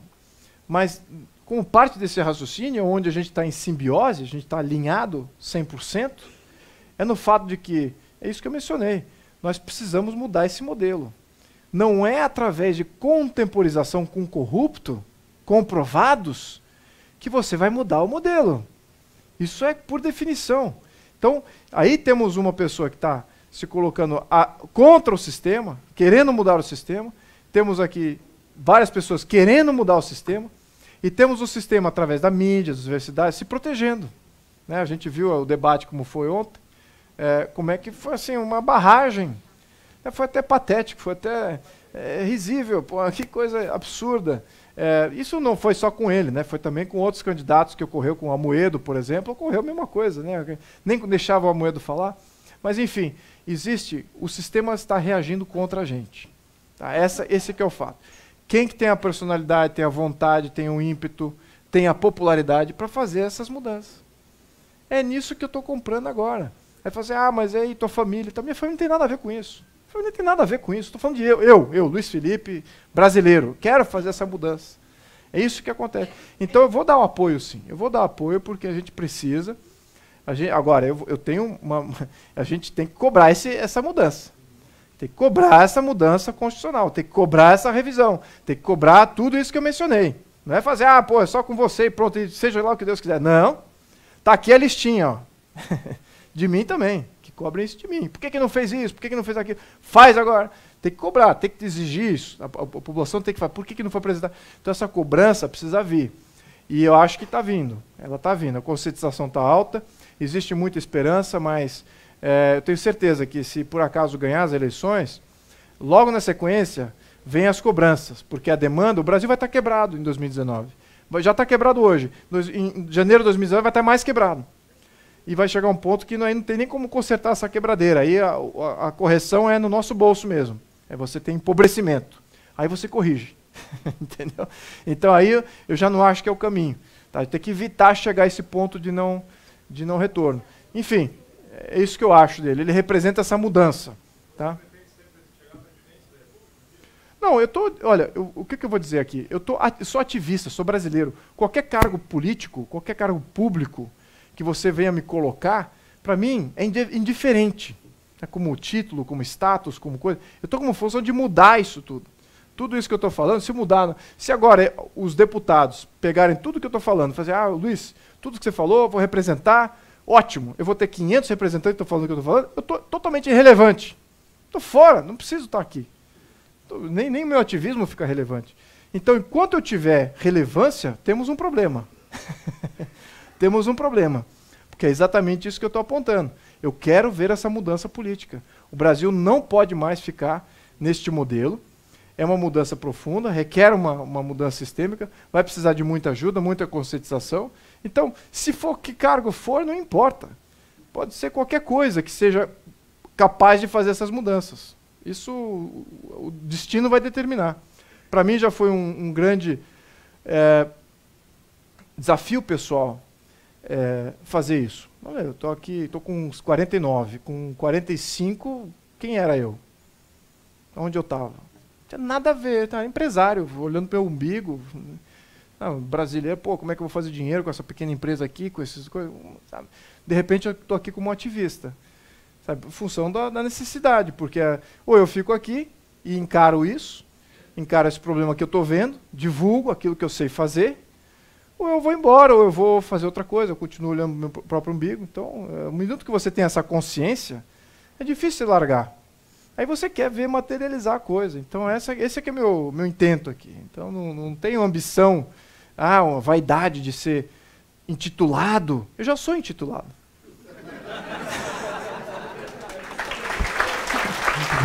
Obrigado. Obrigado. Obrigado. Bom, vamos encerrar então. Olha, meus amigos, muito obrigado. Adorei a conversa aqui com vocês.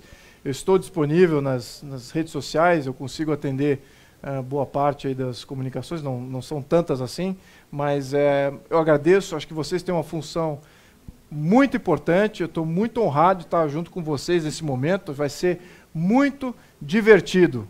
Tá? Ver isso vai ser um privilégio da nossa geração. Muito obrigado a todos vocês. Até a próxima. Muito bem. Sua Alteza Imperial Real, Dom Luiz Felipe de Orleans e Bragança. Obrigado, muito obrigado, a gente fica muito feliz. É uma gratidão a gente poder aqui levar conhecimento e a liberdade intelectual. Dá vontade de ficar horas aqui, na verdade, se não fosse a limitação de horário e o espaço, enfim. Bom, eu quero ratificar aqui mais uma vez a gratidão ao Franklin Ferreira. Lembrando que o Franklin é teólogo, escritor. Gente, escrever uma teologia sistemática não é para qualquer um, não. E ele também é escritor de Idolatria do Estado. Dá para levantar o livro aí, para quem não conhece? Livro fantástico, para quem quiser adquirir. Tem o livro aí, Franklin? Tem, né? É excelente. Agradecer também, lembrando que é professor do Burke, tá? Tem o curso dentro do módulo Introdução ao Conservadorismo, ele falando a relação da política, o Estado e a Igreja, tá? A necessidade dos cristãos influenciarem e ocupar espaço. Onde nós cristãos passarmos, o mundo tem que ficar melhor a partir do momento que nós passamos por lá. É assim ou não é? E é assim que nós vamos aprender também com o professor Franklin Ferreira. Agradecer ao Thiago Santos também, sempre nos ajudou muito. Quando eu descobri que ele era editor-chefe ali da editora, eu falei, esse cara, imagina o tanto que esse cara sabe, sabe mesmo. Então, obrigado pela disponibilidade. Bom, Aramis de Barros está aqui, levanta as mãos aí, professor. E o professor Vicente Rondon está aí? Aqui. Esses dois caras, levanta aí rapidinho, por favor. Esses dois caras aqui, levanta aí, professor. É que eles são muito altos, já não quer levantar, né? Já. Setembro, na segunda-feira e na terça-feira, toda segunda e toda terça de setembro, Economia sob a ótica conservadora e um panorama do marxismo cultural. Aulas presenciais lá no Burke Instituto Conservador, limitado a um grupo de 30 pessoas. Então fica ligado, a gente não abriu as inscrições, mas aqueles que tiverem interesse já pode se manifestar e a gente faz a pré-reserva. Obrigado, viu, professores? Para a gente terminar aqui, dia 6, a próxima segunda-feira, nós vamos fazer, vai ter uma palestra com o Martim Vasques. Eu não sei quantos o conhecem, mas é um as na literatura brasileira, é escritor da Gazeta do Povo, colunista, né? E vai fazer o lançamento do curso dele com palestra do Deus Selvagem, como a Semana da Arte Moderna destruiu o Brasil. Você quer entender como que há essa adoração ao Deus-Estado? Então você tem que estar lá nessa próxima segunda-feira, na sede do Burke, um evento também gratuito. Fica atento lá na inscrição, por favor, viu, pessoal?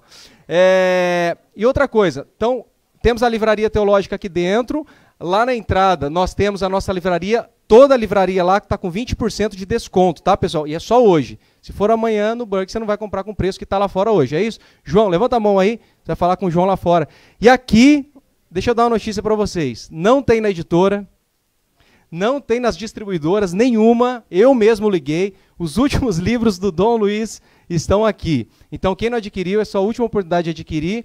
Hoje, ele vai aqui assinar, autografar, o momento de fazer foto. Coube-me a obrigação de ser o chato da história por causa do tempo, mas é porque a gente precisa de tempo para isso aqui também, tá bom? Eu quero agradecer muito. Bom, o cafezinho na entrada com água ali e banheiro lá fora, para quem quiser. Era para eu ter falado isso no começo, né, Frank? Mas eu sou assim mesmo, sou esquecido. Gente, mais uma vez, muito obrigado pela presença de cada um de vocês. Contem com a gente. Um abraço.